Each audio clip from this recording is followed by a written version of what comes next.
this is so random, but I feel like at the beginning of these recordings, we were trying to kind of not go chapter by chapter. We're trying to kind of like bundle it up and kind of go with the flow. And as fate would have it, we're still doing chapter by chapter. Because it's so juicy. There's just so much here. Mm-hmm. Like, there are some things that she puts in this book that you could write a class on a paragraph. Oh, yeah. You know, on a single sentence, even. So this, we're going chapter by chapter just because we're crawling our way through it. Mm-hmm. So what overall came up for you? Well, I just think like, okay, so it's forming, not forcing. I was reading the first page, and all I have underlined is let it go. Oh. And let it go by itself is a life mantra. Yeah. I mean, there's so many ways that helps you. But she said, you know, at the bottom of the paragraph, I sigh and let it go. And so that, I think, is like the founding principle of this whole concept of forming. You know, forming is bringing it to physical form.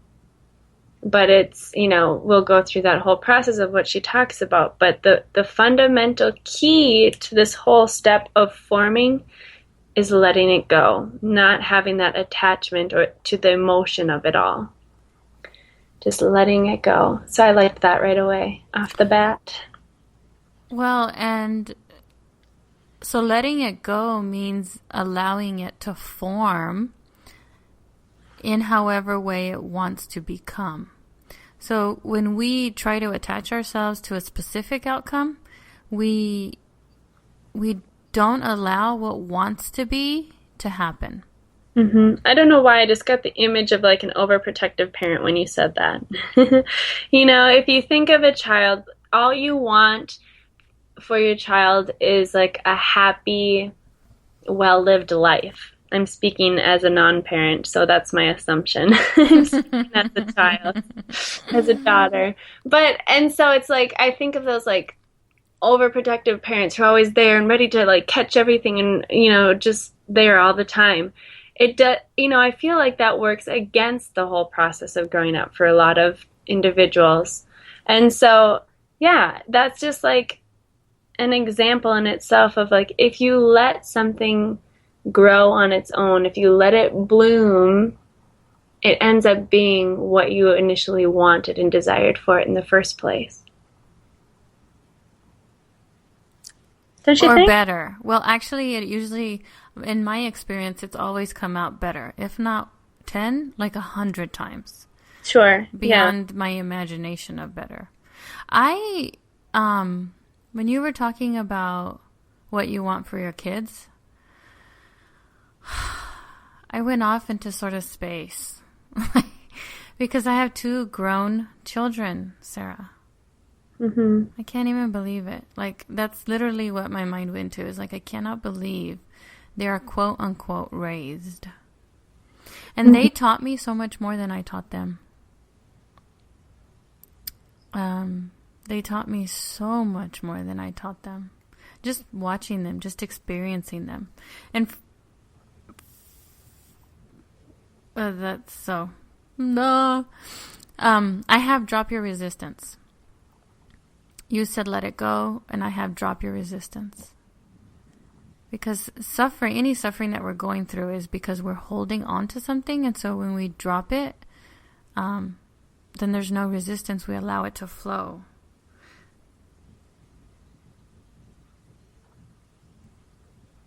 I know that sort of got us caught off, whatever.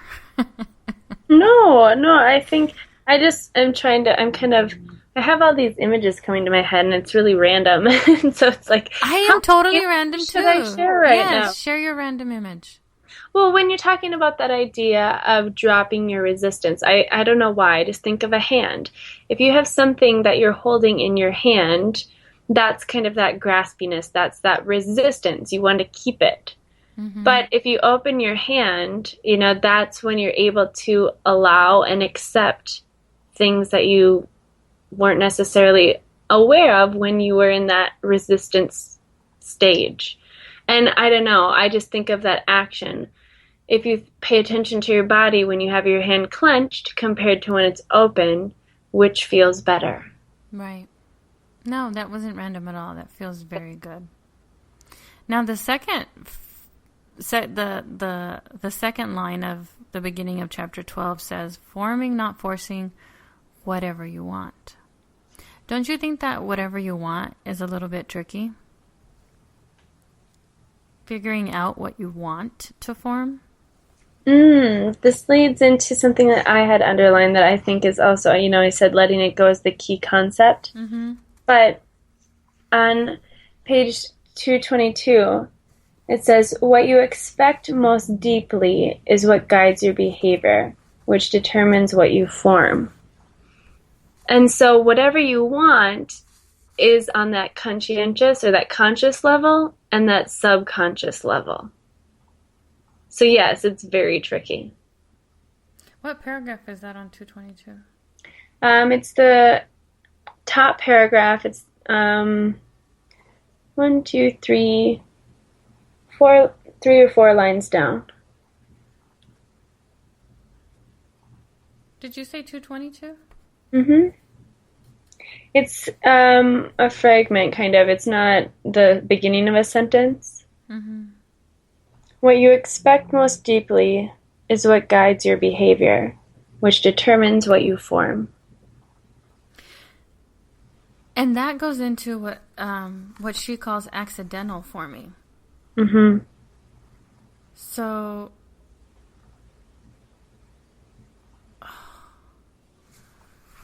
we often don't even know what we expect deeply, because sometimes we're like tricking ourselves on the first few layers to say we want something, but what we deeply expect is something completely different. Mm-hmm. And so what we have formed into our life, what we have created, is by our own design. She talks about on 223, she asks us the question, where are you forming your life accidentally? Forming them yourself using the fourth technology of magic unconsciously. So this chapter is bringing that practice into our consciousness so that we can form into our life, and the word she uses is magnificent frolic it's supposed to be. That's a fun phrase. Magnificent frolic. I've never heard those two words put together. And then she gives us 7 steps to master forming. Let me see if there's 7. Yes, there are 7. One of the things that I love about Martha, and this might be off the cuff for you, is that nothing is theoretical in what she does. It is all by experience and by exploring our own personal truth. Are you opening to coaching me through the 7 steps? Sure, I have the book in front of me, so I'll kind of go along with it. Well, yeah, and I think that's magical because our listeners will see what it's like to just try without preparation. Mm-hmm. Preparation. I wanted to say H after that. Oh, God. See what advertising does to us? Oh my Yikes. gosh. So, let's approach this exercise playfully, as the instructions say, but with intention to improve, as you would with any art or skill. All right. So, Vivian, take one. Well, you already did it. Take another one. Take another big deep breath. Yummy. Do you know that my children just look at me? They're like, really? When I'm deep breathing. They're like, what are you doing? I'm like, breathing. You know that thing we do to survive? Yeah, it's called breath. Yeah. Alrighty. All right. So what I want you to do is just go inside. Find that still place. And it's playful. And I want you to think That's something you kind of sort of want to form. You don't have any real attachment to it, but you could benefit from it. You might enjoy it. Is there something that came to mind? It's such a surprise, but yes. What is it? The 9-day school for the work. Okay. I would totally love that, but not, not in an attached way. Sure. Okay. So we have, do you want to just, what is it called? The 9-day? 9-day school for the work. 9-day school for the work. So I want you to say that again and notice the tension. I kind of sort of want to go to the 9-day school for the work. And where do you feel it in your body? Interestingly, I feel it in my throat and then under my chest, like inside my ribs. And what's the sensation?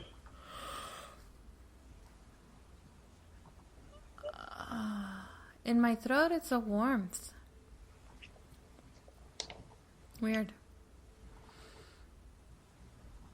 Like so it's safe to say that it feels good? What does it feel like? It makes me curious. Like, it's not a feeling I normally have when I associate things with my throat. Usually when I have sensations in my throat, they're around stress because I'm not voicing my needs. And this is very different. This is almost like warm, not constricting. So you have this concept of the 9-day school. And I want you to now imagine what the perfect outcome would be.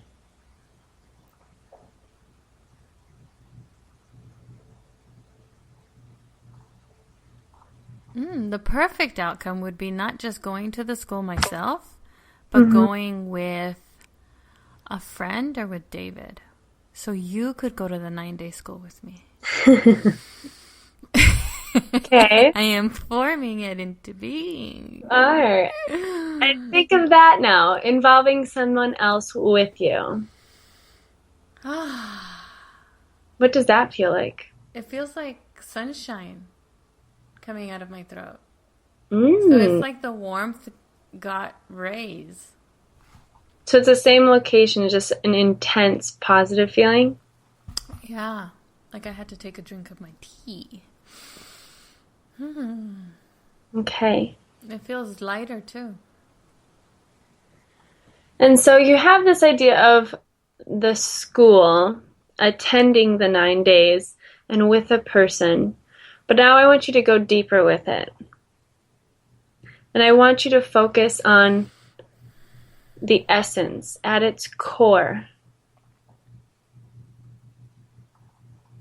I want you to imagine that.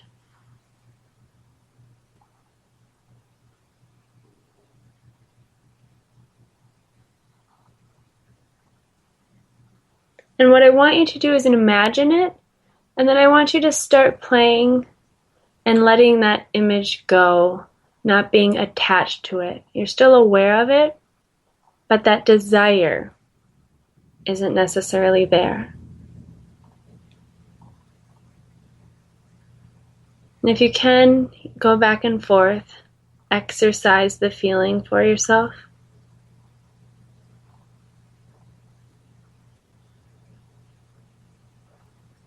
And what's that like for you? It's really weird.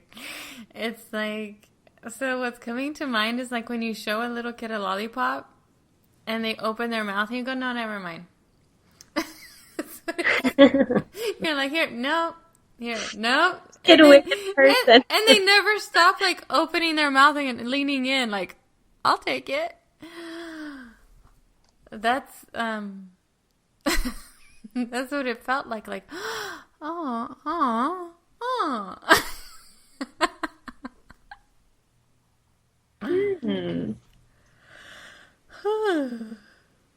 So I think that was a little taste of the first few steps, but now you have to kind of take it into the future. So I want you to remember that image. Maybe that will be something that can remind yourself of the process. Mm-hmm. But now I want you to be aware, and you're going to have to follow through with the next few steps in the future. Okay. So at step 5, it says you're looking for evidence of a response. So you've set the intention, you've felt the feeling, you've gone deeper with it, and you've attempted and started the process of letting it go. So we're at kind of that tipping point, if you will, and the rest will be history, but not just yet. That was sort of beautiful. And it practicing it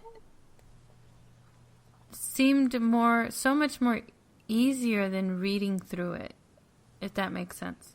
Mm-hmm.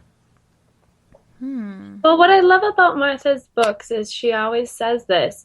You can read a book 1,000 times, but until you do it, until you physically do it yourself and experiment, it's not going to be the same. It's not going to have the same effect. Right. And this is one of the things that brings me joy, is puzzle cracking with someone else. So puzzle cracking on its own is exciting, but puzzle cracking with people is delicious. Right, it's that shared experience. Very interesting. So I will report back to all that are interested whether or not I and my other person, as you so nicely put it, go to the 9-day school, the work. Well, cool. I love how it brought me joy, and how the taking away of the imaginary lollipop really wasn't sad. But thinking that the lollipop was coming towards me was like, ah! Oh, right. I wonder how much that is like we're conditioned to that. We're conditioned to think that it might be bad or sad. Mm-hmm.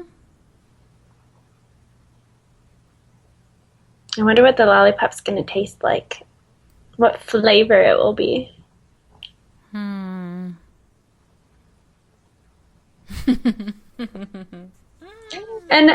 one part in on 229 is when Martha starts talking about the unexpected join-ups of things you imagine in the past.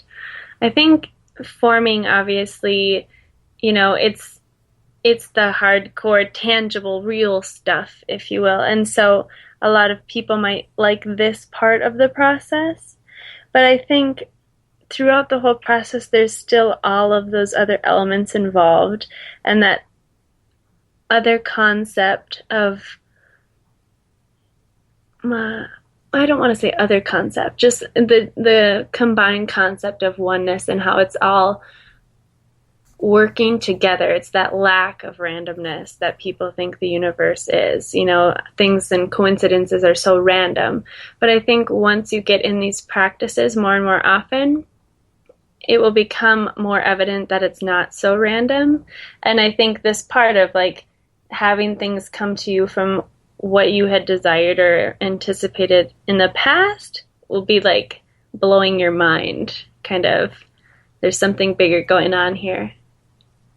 No, there's definitely something bigger going on. And becoming masters at this practice, on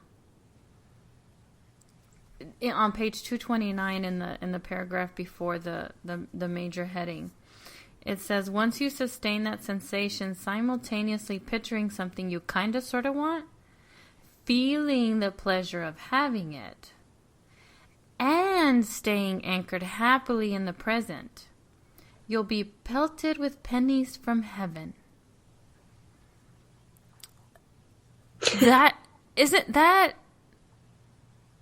That's tough to want something, but not want it so much that you're yearning for a future that doesn't exist. I feel like that's dancing on a tightrope. Like, she may have used that idea before, but it's like, that is masterful. And when you're able to do that, you are really quite the artist. You are quite the artist. And I think for all of those listening, and even for me, it's not something that we need to sort of punish ourselves for not doing right. Mm-hmm. Does that make sense? Mm-hmm. This is stuff that we will continue to refine throughout our lifetimes. Just like, I don't know, what can I think of? Listening. You know, there's an art to listening, to the communication of listening. And the more that you bring attention to it, the deeper and the subtler that listening becomes. And I think this is the same sort of skill. Forming without forcing requires such a light touch. Mm-hmm. Huh. And it's throughout this whole process just being kind to yourself.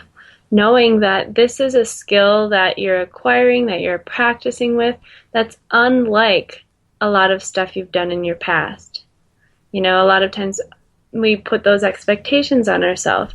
And so it's just to constantly remind ourselves to not, you know, try to figure it out so differently, you know, just, you know, putting the pressure on ourselves and getting frustrated. This is all meant to be playful and joyful.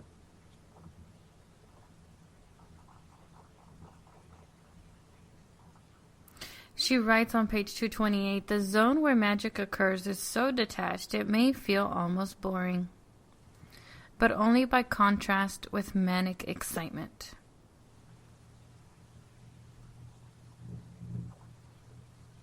That's interesting. That's so very interesting.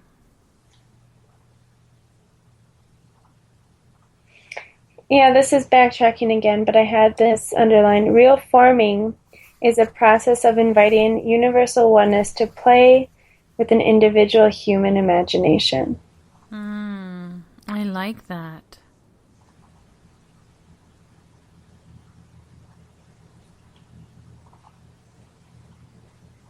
I so like that. And one thing Martha shared with us today, actually, was this newer concept of how you talk to yourself. And I'm just saying this because I feel like, you know, this is forming is, you know, if things aren't happening or aren't coming about the way you had anticipated them, I feel like this is when you'll know, and this is when you may get down on yourself. Who knows? Maybe not. But this concept of if you're talking to yourself, you know, and being kind to yourself and giving yourself space to grow and explore, Martha had mentioned this concept of talking to yourself using your name. Mm-hmm. So instead of saying, oh, I want to do this, or I can do that, or I should, or whatever the statement is, to say Sarah, or to say your name, kind of gives you that sense of control, but it also puts you in a different role. You're allowing the creation to happen and you're observing it. So I think that might be something to pay attention to throughout this whole process as well. I'm going to share, we were doing a video, Jacob was doing a video for his college admissions. Mm-hmm. And it was fascinating to watch him because this was stressful for him. And it was just fascinating to watch. And what you just said brought to mind when he did something that he wasn't happy with, or it didn't quite come out the way that he intended, he would say, stop, Jake not ready. He would do that by nature. And then there were times when his anxiety sort of started to really level up, he would physically shake the anxiety out of his body. And one of the things about Jacob is that he has the confidence of, I don't know. I mean, just as an athlete in a football town that wins state championships year after year, that's a confidence that you cannot pay for. Do you know what I mean? So I think that what happens is that they develop these techniques to sort of up-level their confidence when it starts to slip. And that's something that he subconsciously is doing, Sarah. Like, okay, wait, Jake not ready. And then physically shaking off the anxiety and then getting right back into it. My process isn't quite so beautiful. And in the moment, I don't recover that fast.